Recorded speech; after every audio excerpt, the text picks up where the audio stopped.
আপোনালোকে ইয়াত যে দেখিছে এই ভিডিঅ'ত বা ফটোত আপোনালোকে এনেকৈ দেখি এনেকৈ সেৱা কৰিলেও হ'ব। বহুত জাগ্ৰত মন্দিৰ, মংগল হ'ব আপোনালোকৰ। কেতিয়াও এই মন্দিৰ ভাগিক মানে অনাদৰ কৰি আগবাঢ়ি তেনেকৈ গুচি নাযাব। মই বহুত কেইবাটাও কথা প্ৰমাণ পাইছোঁ।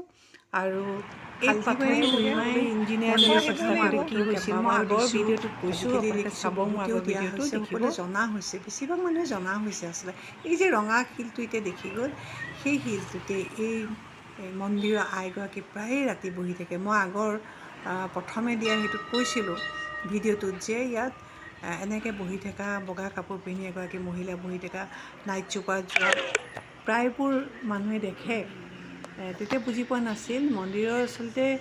আজিকালি কিন্তু বহুতে বুজি পোৱা হৈছে। আৰু মই নিজে ব্যক্তিগতভাৱেও স্পষ্ট প্ৰমাণ পাইছিলোঁ, যিটো বেলেগ এদিন আপোনালোকে দেখিছে মন্দিৰৰ সন্মুখতে চব ইমান ধুনীয়া, চব পায়, ফল মূলৰ পৰা আৰম্ভ কৰি চুৰ্ণিলৈকে বহুতে দি যায়।